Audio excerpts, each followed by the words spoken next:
Chapter 18.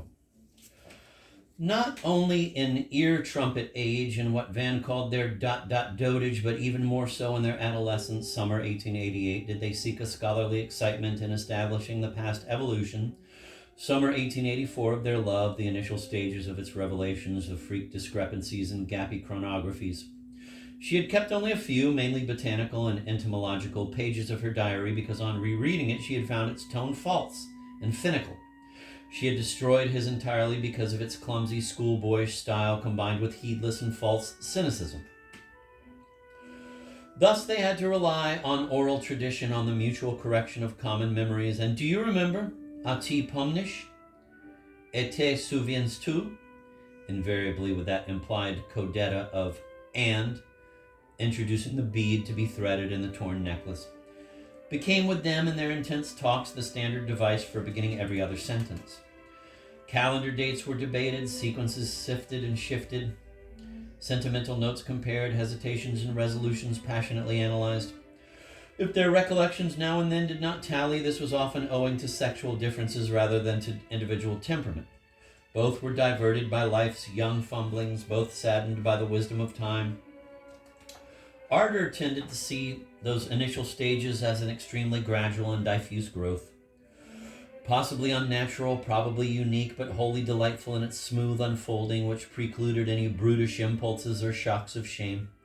Van's memory could not help picking out specific episodes branded forever with abrupt and poignant and sometimes regrettable physical thrills. She had the impression that the insatiable delectations she arrived at without having expected or summoned them were experienced by Van only by the time she attained them. That is, after weeks of cumulative caresses, her first physiological reactions to them she demurely dismissed as related to childish practices which she had indulged in before and which had little to do with the glory and tang of individual happiness. Van, on the contrary, not only could tabulate every informal spasm he had hidden from her before they became lovers, but stressed philosophic and moral distinctions between the shattering force of self-abuse and the overwhelming softness of avowed and shared love.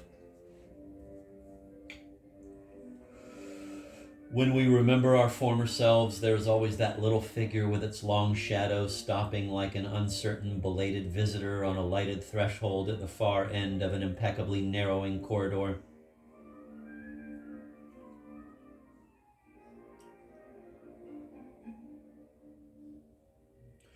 Ardor saw herself there as a wonder-eyed waif with a bedraggled nosegay.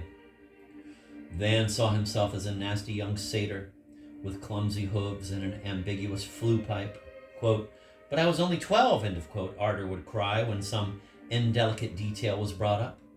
Quote, "I was in my 15th year, end of quote," sadly said Van. "And did the young lady recall," he asked, producing metaphorically some notes from his pocket, the very first time she guessed that her shy young, quote, "cousin," end of quote, their official relationship, was physically excited in her presence, though decently swathed in layers of linen and wool and not in contact with the young lady? She said, frankly, no, she did not. Indeed, could not. Because at 11, despite trying numberless times to unlock with every key in the house the cabinet in which Walter Daniel Veen kept, quote, "Jap and Industries Erot Prints," end of quote, as seen distinctly labeled through the glazed door, the key to which Van found for her in a twinkle, taped to the back of the pediment, she had still been rather hazy about the way human beings mated. She was very observant, of course, and had closely examined various insects in copula, but at the period discussed, clear examples of mammalian maleness had rarely come to her notice and had remained unconnected with any idea or possibility of sexual function, such as, for example, the time she had contemplated the soft-looking beige beak of the Negro janitor's boy who sometimes urinated in the girls' water closet at her first school in 1883.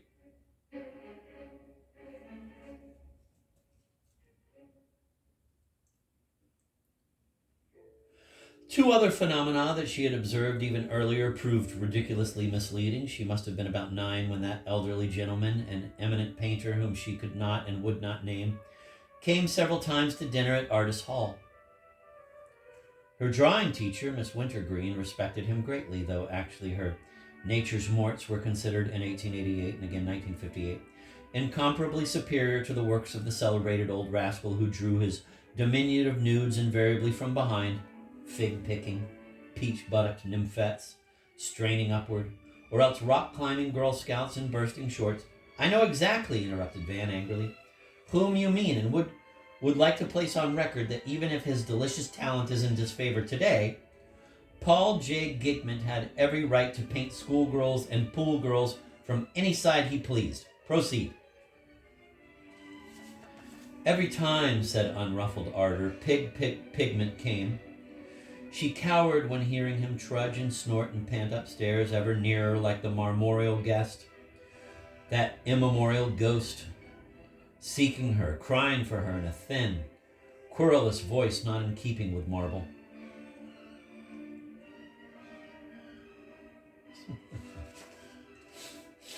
Poor old chap, murmured Van.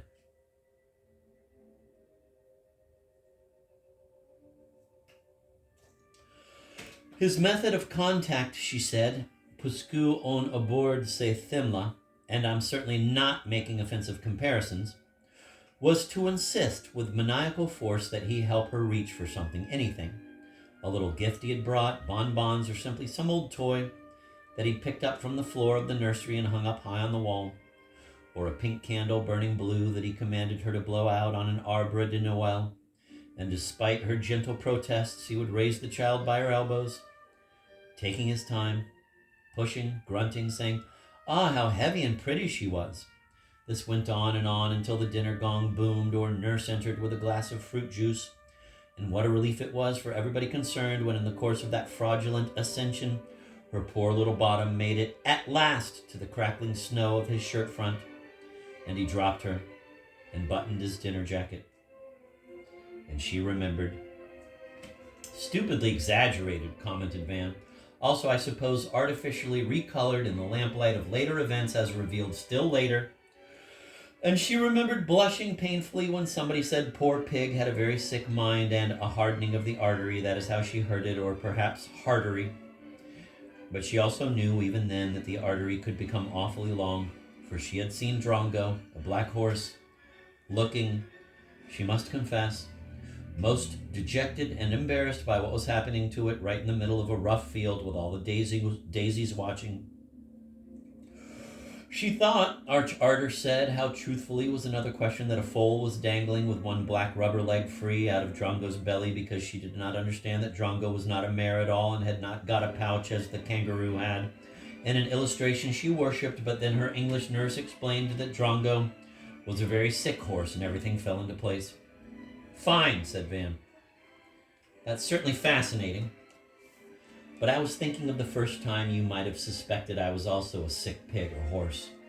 I am recalling, he continued, the round table and the round rosy glow and you kneeling next to me on a chair. I was perched on the chair's swelling arm and you were building a house of cards, and your every movement was magnified, of course, as in a trance. Dream slow, but also tremendously vigilant, and I positively reveled in the girl odor of your bare arm, and in that of your hair, which now is murdered by some popular perfume. I date the event around June 10th, a rainy evening, less than a week after my first arrival at Artis. I remember the cards, she said, and the light and the noise of the rain and your blue cashmere pullover, but nothing else. Nothing odd or improper. That came later. Besides, only in French love stories, les mesures who meant young ladies. Well, I did while you went on with your delicate work. Tactile magic. Infinite patience. Fingertips stalking gravity. Badly bitten nails, my sweet. Forgive these notes, I cannot really express the discomfort of bulky, sticky desire. You see, I was hoping that when your castle toppled, you would make a Russian splash gesture of surrender and sit down on my hand. It was not a castle, it was a Pompeian villa with mosaics and paintings inside because I used only court cards from Grandpa's old gambling packs. Did I sit down on your hot, hard hand? On my open palm. Darling, a pucker of paradise, you remained still for a moment, fitting my cup. Then you rearranged your limbs and re-knelt. Quick, quick, quick, collecting the flat, shining cards again to build again slowly. We were abominably depraved, weren't we? All bright kids are depraved. I see you do recollect not that particular occasion, but the apple tree, and when you kissed my neck, et tout le reste, and then Zdravstvuyt, Apotheos. The night of the burning barn.